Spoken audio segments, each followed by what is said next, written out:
2025-এ দাঁড়িয়ে পুরো এসব কথা ভাবিস কি করে? কেন? সবাই যেভাবে ভাবে।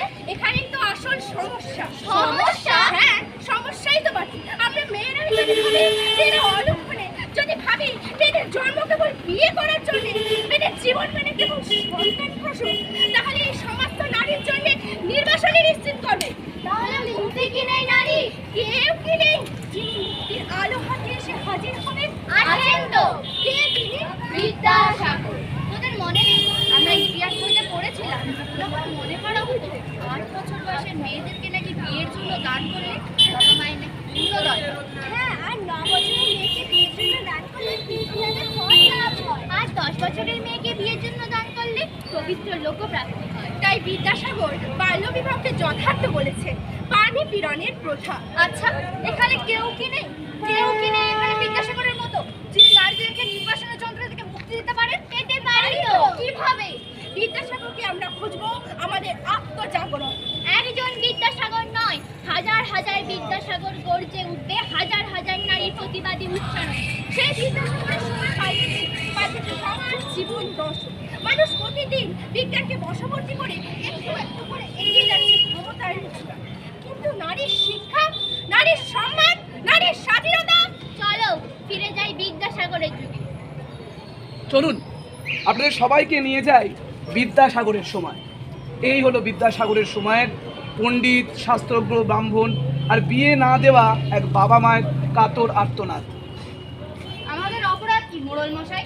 আমাদের অপরাধ আমরা বিবাহযোগ্য কন্যাকে এখনো বিয়ে দাও। বিবাহযোগ্য? হ্যাঁ, গ্রামের সবাই জানে। রোহিত মশাই, আপনি বলে দিন তো মেয়েদের বিয়ের বয়স সম্বন্ধে শাস্ত্রের কি বিধান আছে?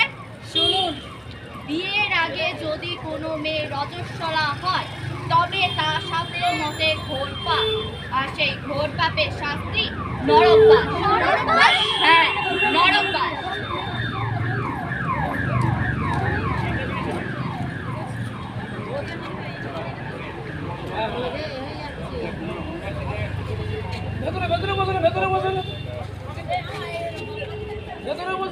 বাল্য বিবাহ সম্বন্ধে এত সুন্দর একটা সত্যি নাটক উদ্বোধন করেছে, সত্যি দেখার মতন। আমরা দেখতে থাকুন। হ্যাঁ, কিন্তু আমার মেয়ে তো এখনো বালিকা, যাতে খেতে পর্যন্ত পারে না, কোনো কাজ ঠিক করে করতে পারে না।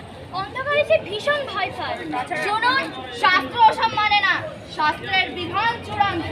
তাছাড়া সমাজের বিধান তোমরা কন্যা বিক্রি করে। সত্যিই তো, মেয়েদের জন্য নির্বাসন বিধান দিয়েছে শাস্ত্র, বিধান দিয়েছে সমাজ।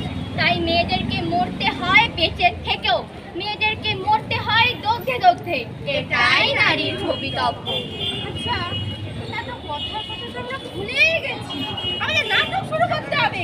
এত মানুষ বসে আছে নাটক দেখার জন্য। চল চল নাটক শুরু করি।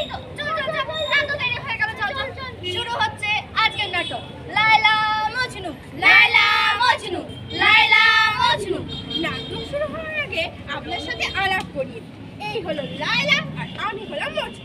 আমাদের প্রেম নিয়ে এই নাটক। হ্যালো, আমি লায়লা, আমি ক্লাস 6 এবছর ক্লাস 7।